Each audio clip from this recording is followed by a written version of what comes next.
All right, smile, we're live. Hello, everybody. Hello. It's Tuesday night roundtable. Hope that we're going to have some great people joining us this evening here. Can't wait to get us going for our town hall or our roundtable this evening. Tonight, I have candidate for Board of Education, Nancy Pallozzi, on with me. And we're going to answer the question tonight. What does the Board of Education do for you? And we will talk about some current events and those types of things. So I want to start off this evening by first of all asking you, no matter what you do tonight, if you do nothing else, please share this video. That'll help Nancy in her campaign and get the word out there. And it'll be on YouTube and Facebook and a number of different places, but just share everywhere that you can so that we can support our Republican candidates into their positions. Okay. So Nancy, go ahead and introduce yourself, please, and tell people how they can follow you and what they can do to join your cause. Well, thank you. Thank you for having me on tonight, Cynthia. I really appreciate that. I am Nancy Pallozzi, and I am running for the State Board of Education here in Colorado. More specifically, it's in District 7, but this particular position actually affects the entire state of Colorado. So though the voters are only limited to District 7, which is Jefferson County and Adams County, everybody in the state should be concerned about this race, as it's very, very crucial for our children and our grandchildren in the future here. So that's me kind of in a nutshell in terms of things. Did you want me to go into what it's about? Tell folks how they can follow your campaign. And okay. Of course, the lifeblood of every campaign is donations. And I'm sure that you're no different than any candidate. Even small donations help you get the word out. You have a big area to cover with District 7. Absolutely. So let folks know how they can donate to you and follow you. Okay, sounds good. Well, so I do have a website. You'll see it up there. It's nancyforkids.com. You can also do a search of www.nancypallozzi.com. It will switch you over to the Nancy for Kids website in case people want to search my name. And so there you will see where I stand on some things. And there you can also donate to the campaign. I have two different types. You can actually just donate directly to the campaign. Or I have created a little bit different campaign than most candidates have. It's called Colorado Pride. And so with a $60 donation, you can get a printed Colorado flag, or a $100 donation, you can get a sewn Colorado flag. And I feel that this time right now in our lives, we need to be proud to live in Colorado. It is a beautiful state. I'm a native. I've lived here my whole life. I still love it, even though there's a lot of things going on right now in the world and in our state in particular. But I wanted to start showing that we are proud of Colorado. I always have my flag out in front of my house, and I hope that other people will kind of take advantage of it. So a portion of those donations will actually also go to my campaign. But I'm working with a local flag shop here in Lakewood. I want to give him business, and in return, it just kind of makes everybody happy. And that's what I really want it to be about. So that's on there too, if you wanted to donate to that, and we'll send you a flag in the mail. Awesome. Well, I too am a Colorado native, proud of this state and of course of our country. I think that that's what a lot of the candidates who I've been talking to this election season are concerned with. And that's, we don't throw away our country because there's things about it that we don't like, or our state, demolish them or tear them down. What we try to do is build them up, make them better, make changes, and make those in a positive way. So I'm hoping that by promoting more candidates who are out there looking for that we can help people find means to do that. So Let's just start off. If you could explain to people what the Board of Education's primary responsibilities are, maybe their top three duties or responsibilities of the Board of Education. Sure, I'd be more than happy to do that. So, just kind of a general view of what the Board of Education is. There are 7 seats. We work with the congressional districts. So Colorado now has 7 congressional districts, and I'm in Congressional District 7. So that's how they have done the State Board of Education in our state. There are 3 seats open for election this season. One is Joyce Rankin, who has been there for 6 years now. She's out of El Paso County. Wonderful, wonderful lady. Her husband's down at the Capitol as well as the legislature. And she is up for re-election. There is one in CD1, which CD1 is Denver County, basically, and parts of Aurora. And that is up for re-elect. Well, it's an open seat because the lady who actually has that seat right now has decided not to go for a second term. And so we've now have it an open seat. And then mine, of course, is an open seat. Jane Golf has had this position for 12 years now in Jefferson County, and it's an open seat now. There's a Republican, myself, of course, and a Democrat that are running for that position. This board has been in Democratic control for a very long time. And looking at the 3 that are up for election, we're hoping that, of course, Joyce will retain her seat. She is a Republican down there in El Paso. That's a pretty conservative area.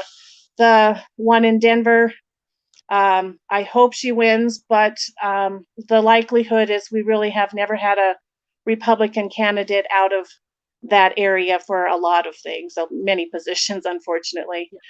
She's a wonderful lady, and I've met her and we've talked, and I will do everything I can to help and support her.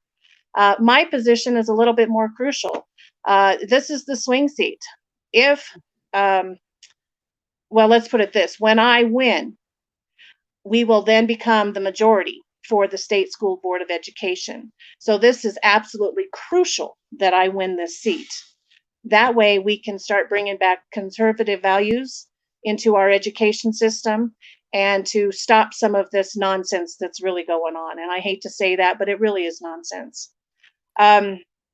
So it really is crucial that I win this seat, and this will affect the entire state of Colorado, this particular election. So if anybody's out there with children, grandchildren, or soon to be in the school systems of any way, or if you've already had your children go through this, it really is important for the future of this state. It really is.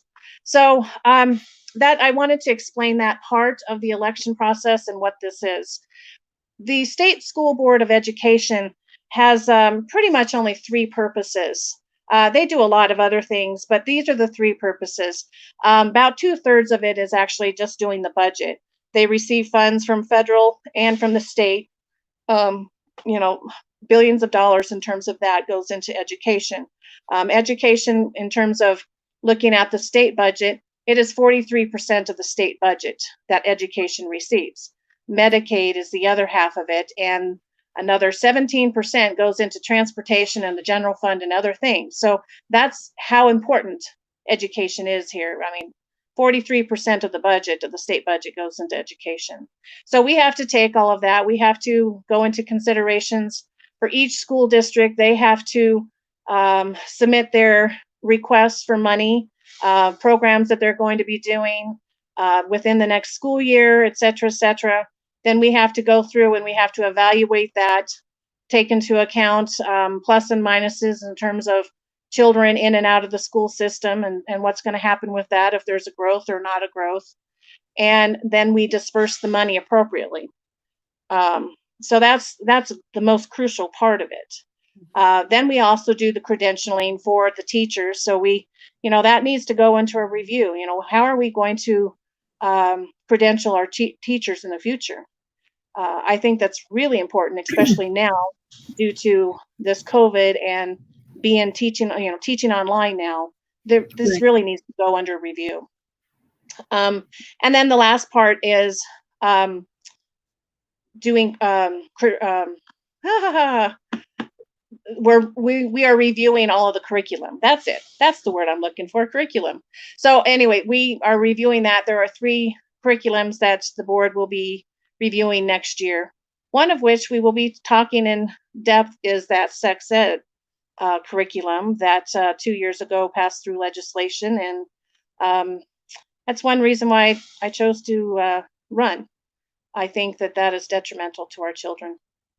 Yeah. So that's the 3 main purposes of the board. Well, I think that there's a tremendous amount of parents out there that are concerned about curriculum, not just that curriculum, but core curriculum, Common Core, and all of these other things that have come about that have convoluted the learning process over the last few years. And then certainly when we start to get into a point where the schools are teaching and pushing their form of morality onto our children, certainly that's something that parents who are interested in parental rights and restriction, basically reducing the influence of government, that's going to be a major concern for a lot of parents. Absolutely. So and we're seeing that right now. It's getting worse with everything that the mandates and what the government's coming in and controlling with education. And this is really a crucial year for so many reasons. Absolutely. So I wanted to ask you one other quick question, just about, kind of that shift where we have the, we've got the 3 Republican and 4 Democratic candidates right now in that position, and we're trying to get the swing. So can you speak a little bit to how the issues of funding, like distributing the budget and stuff, have been negatively impacted by that, Democratic hold on the board? Right. And it really has been very negative in many aspects. We're hearing a bunch of things in terms of homeschooling.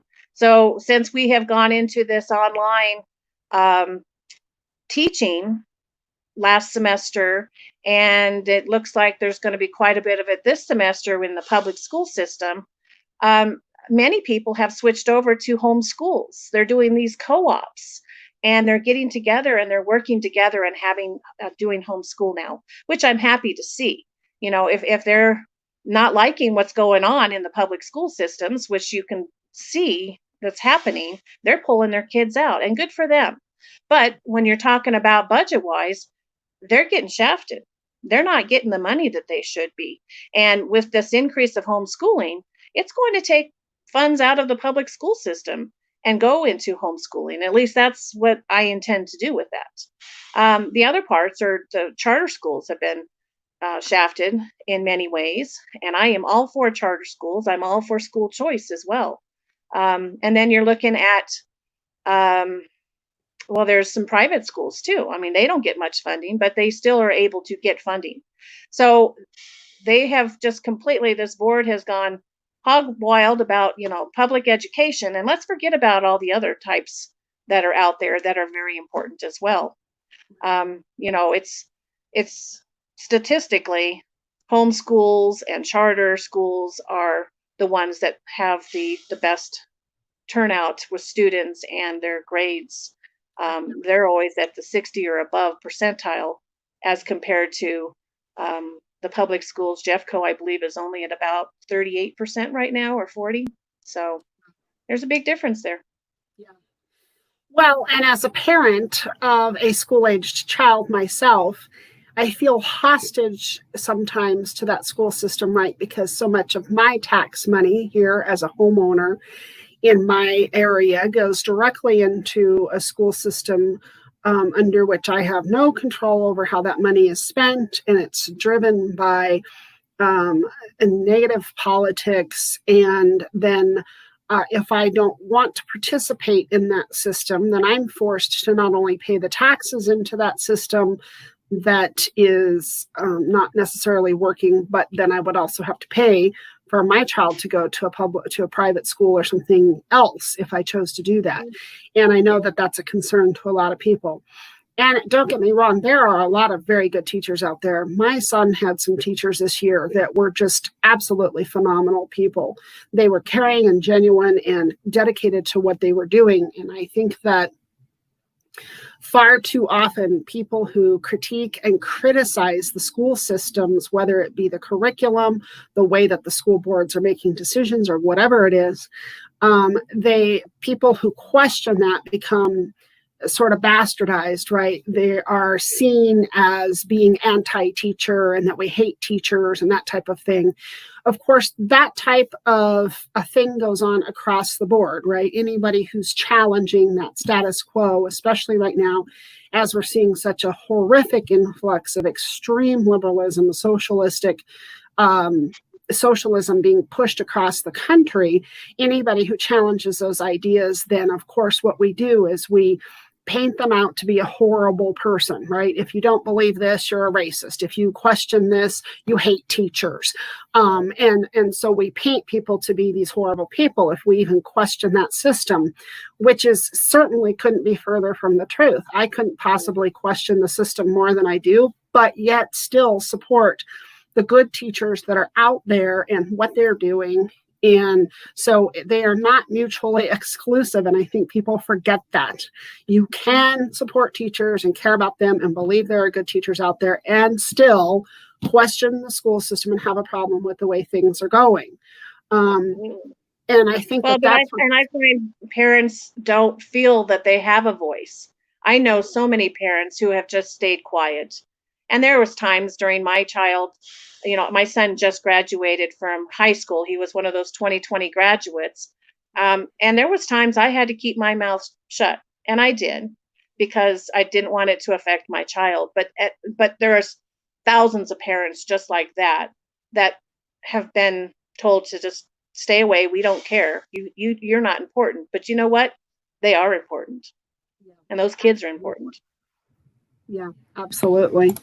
And so if we, obviously things you just said, if we can tip that scale, some of the things you want to see that budget going toward, are the charter schools and the private schools and the other options choice and that type of thing.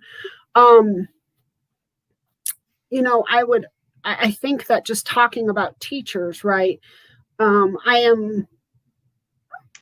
Having been on a campaign trail myself, I find that quite frequently teachers are supporting our Democratic candidates because they feel like that's their agenda. And I think there's a blind spot to that. So I guess I would just like to hear from you. What would you say, or what would you like people to know about you being a Republican candidate and kind of that, again, being potentially painted as being anti-teacher, what it is you would say about that to those voters who might be on the fence about where they are in their politics, or maybe an undecided or unaffiliated voter? Sure. Well, for those who do know me, they know that I am totally, I am always there to support teachers. I have many, many friends who are teachers. And in my child, in the schools that he was in, I supported the teachers. I was president of PTA. I was president of the Band Boosters Association. I was a heavily involved parent in every aspect, and the teachers always knew they could rely and count on me for being there. I want to say to these teachers, so I would represent, there's like 12 school districts, I believe, or 14 in Adams County, as compared to 1 in Jefferson County. So it's a little different in terms of the districts I have to talk to. I'll just put it into Jefferson County right now because I let's make it into 1. But I just want them to know, most of the teachers are required to actually sign up with the teachers union. That's part of their contract with Jefferson County school systems. So just because they're part of the teachers union does not mean that they have to actually support things that the teachers unions do. I know a lot of conservative teachers out there who just don't say that they're conservative because they're afraid of getting it from their peers or their coworkers. And I understand that completely. And they'll come aside and they'll talk to me about it privately somehow. And I know there's a lot of you out there. I really want to encourage teachers to support the children and to be there for the children. I think um, they get a bad shaft because they are always there complaining about, well, they're underpaid, they don't have, they're understaffed and all of this. And I understand there are circumstances. Every school is different within those districts. But everybody is here to support them. We want them to have the best atmosphere and to be there, and our children to have the best education. And I don't want them to feel that we're out there to get them. That's not the purpose in any way, shape, or form. I just think that they feel that way, and I don't want them to feel that way with me. I'm a very open and honest person, and I welcome anybody. I always have, I always will. And I will listen to anybody, and I want them to be able to come to me and talk to me, not scream at me or tell me that I am a horrible person, because I'm not, and I know I'm not. But I am up for any kind of civil conversation to discuss things. And I don't know everything, and I need to learn as well. So I'm willing to do that. I do want to say one thing about my opponent. She was actually endorsed by the teachers union even before I was announced as a candidate. So she's already been handpicked by the teachers union. And that's a shame because they had no idea what was coming on the other side. And that already tells you, if that's the way you want to go, if you like what's going on with the teachers union and how they're pushing things in their direction, then I'm not the candidate for you. But I really think that I am there to make change and to help and to bring this system back together a little bit. I think it's kind of fallen apart. And the only, the bad thing about it is the State Board of Education just controls those three major things. It's also important that you have to look at your county school boards, and that is the critical part. I don't have any say what the county does. So it's important. Elections do matter. And next year, there will be many county school board elections throughout the state going on. And you need to take care of that too. It's not just my part. I'm only a small part of it. The rest of it has to go down further. Exactly.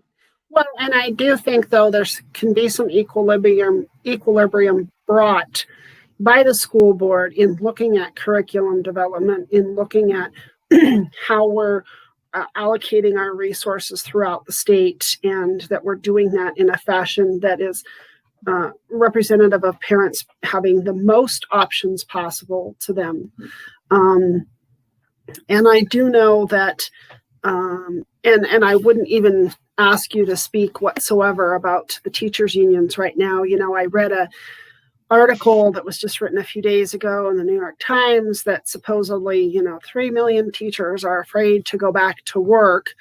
They are essential workers, and there are a lot of essential workers. I'm an essential worker that has worked from the day the COVID situation started. So is my husband. And there are a ton of other essential workers that are out in the public working in grocery stores and retail centers, transportation, construction, medical care, finance, and banking. And I can't even begin to tell you how many other essential businesses out there. But for some reason, the teachers union has some sort of issue with their essential workers. And I don't know how other people are treated, but I mean, when the COVID hit and everything came down, for me, my employer said, you're an essential worker and this is what's going to happen. And certainly if you feel uncomfortable remaining at work during the COVID issue, then resign. I mean, everybody has an option as to what they want to do. And certainly there may be jobs out there that don't have a public interface for people who are essential workers who don't want to, but I do see them as essential workers. So it's a little confusing and concerning to me that for some reason they as essential workers are they have a different decision-making power over how things are going to work compared to every other essential worker in the state. So, and I don't want to go too deep into that, but I do know that that's the union pushing that issue really more than anything. And again, you have outlying teachers who don't even necessarily support that union. I strongly believe that some of the teachers my son had probably are not, fully engulfed in that rhetoric, and want to be there to teach and do what they need to do to help children. And that's really where we need to be, is to helping children. And I would like to see us focus, and I think that the Board of Education, although they have that 3 primary roles, I think that you can help create a focus on children. Well, and that's exactly it. That's where I took my campaign with it. The ones that are on the board right now are wonderful ladies and one gentleman. They have a very strong background in education. Most of them are professors. And I'm not a professor, but I'm a parent, and I have done teaching on different levels through vocational more than anything. So, I'm one of those that I like the home ec classes. I like the tech classes. I will do everything I can to increase that, because I think that is very, very important for children to learn other trades besides reading, writing, and arithmetic. And even though those are very important, of course, but I'm a parent, and I think that it's time that we start looking at the children. And that's what this is all about. It's the children. And the parents need to feel like they have a say in education a bit now. I remember a conference with my son's vice principal in elementary school. And it was that time of the year where they were changing, he was going on to the next level. I think it was going from 4th grade to 5th grade. And I did not care for that teacher that he was going to be in 5th grade.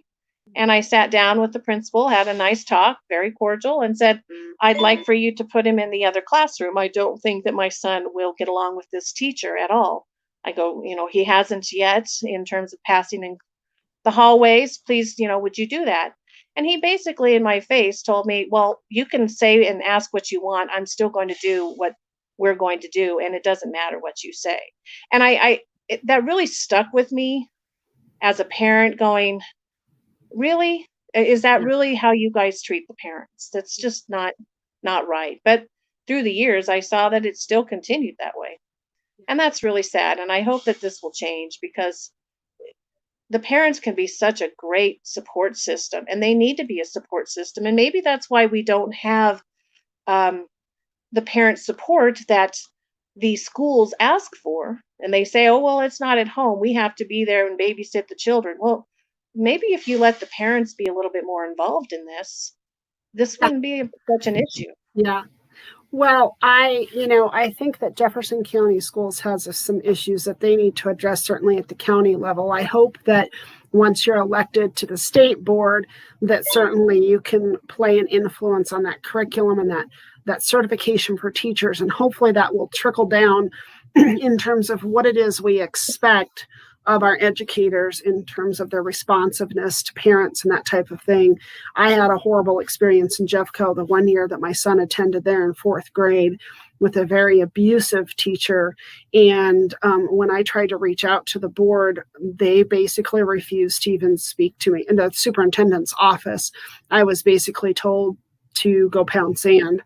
And, it was a horrible experience. And if anybody had ever asked me again about putting their child in school in Jefferson County, I would say, don't do it, which is horrible, because there are a lot of great teachers in Jeffco. And I know some good teachers in Jeffco, but it's that administrative level, and it's really kind of from the top down coming. And we need to start to address that. And I hope that if we can go ahead and make the shift and get some of that negative indoctrination out of the process at the state level, that will trickle down as well and help create some positive leadership at the counties, for the counties too, and the other boards, and give people hope that we can turn things around if we turn around these school boards. So absolutely. And that's what it's all about. That's why I'm doing this. I care about the children, and I care about this, and I know we can do this. I know we can. And you're also doing it for the really great pay, right? Well, yes, yeah, I would. That's a good point there. So I have to spend thousands and thousands of dollars for a volunteer position. We get absolutely nothing in pay. This is a volunteer position for 6 years of a term, and we have to spend all this money. So I'm just reiterating, I need to reach 500,000 voters, 500,000 in my district, to let them know who I am. And I'm asking for a statewide support. I mean, you can donate $10, goes a long way with a donation for me. I've got to be able to hit people 5 times. That's my minimum that I'm going to do in terms of mailers and physical, talking to them on their doorstep if they will answer the door for me and see my smiling face. So I'm asking for the support of the state of Colorado when it comes to donations, and I hope that you will share this video. And I welcome people to call me, to email me. My email is Nancy for Colorado Kids at Gmail, or you can email me through my website, Nancy for Kids. And anything will help. If I will go to your home if you want to do little neighborhood get-togethers, I love that. That's the perfect way to. I'm gonna stop you, Nancy, because we did have a comment come in a few minutes ago from Jacob, who is asking, are you willing to hold virtual or in-person city halls or town halls with parents over concerns or lack of concerns on how the schools will handle COVID, even after the hype dies down? Absolutely. I want to hear from parents. That's a great question. Thank you for asking it. I want to talk to parents. That's what I really want to do. I want to hear their concerns, and it's time for us to all talk together and figure this out. It really is. And if you will help coordinate this, it's Jacob, right? Hi, Jacob. I will be more than, you contact me, and if you will help out and get that together, I will meet anybody and everyone in terms of that. We will be safe if they want to do masks or whatever the situation may be. And we will take care of it, and I will talk to anybody you want me to. That's what this is all about. So they can reach you if they go to nancyforkids.com. And Jacob, if you are still watching, I'm going to reply to you also in the chat as well. But if he goes to the website, I'm sure he can put a contact form in there, and you will get that and be able to reply to him. Is that correct? Yes, absolutely. I will get right back to you. Do it tonight, and I'll do it tonight back. And this is, hopefully, well, we'll see what happens here. So, the JCEAA for Jeffco just put out a public announcement, or a PR release is what we call them. And they pretty much had said that 75% of their teachers do not feel comfortable going back in their reopen plan for Jeffco schools. And it even made the news last night and all the stations. So the board, Jeffco School Board, has said, well, we're going to reevaluate this and get back to you, basically. So we'll see what happens with that. I do know that about 75% of the kids are going back to school. That's how much that the parents and the children want to go back to school. They need to be together. They need to see each other. The mental issues and the health issues that can happen if we keep these children home much longer is going to be, I can't even imagine what's going to happen, to be very honest. So for my son, it's been almost catastrophic, especially last spring. It was completely devastating. So it's going to continue to be. And of course, it will continue to affect our economy and people's ability to work and move forward. And then, as a whole, we're looking at a generation who has been deprived of an education for, a school year or however long it is that we allow this to continue on. So we have to look at the long-term implications of depriving those children of an education. I taught college for 10 years, Nancy, and I taught online as well as in the classroom. And of course, as an online instructor in college, we have very specific online curriculum. We have platforms that are completely designed for online learning. We have interactive threads and curriculum and graphics and a whole number of things. And even at the college level, right, I probably had maybe 1/3 of my students who were even capable of being successful in an online learning platform. And when I'm talking about success, I'm not talking about squeaking past with a C grade and completing the course. I'm talking about actually learning and having any kind of lasting impact from the coursework.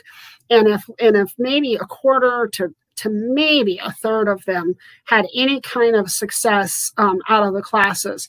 So if we can't expect adults to be able to be successful in that learning environment, I can tell you right now, my 11-year-old will not. 12-year-old. Today is his birthday. Oh, yay! Happy will birthday. not be successful in that environment, especially with zero parental supervision because he has 2 parents who are essential workers. So it's certainly concerning to a lot of people.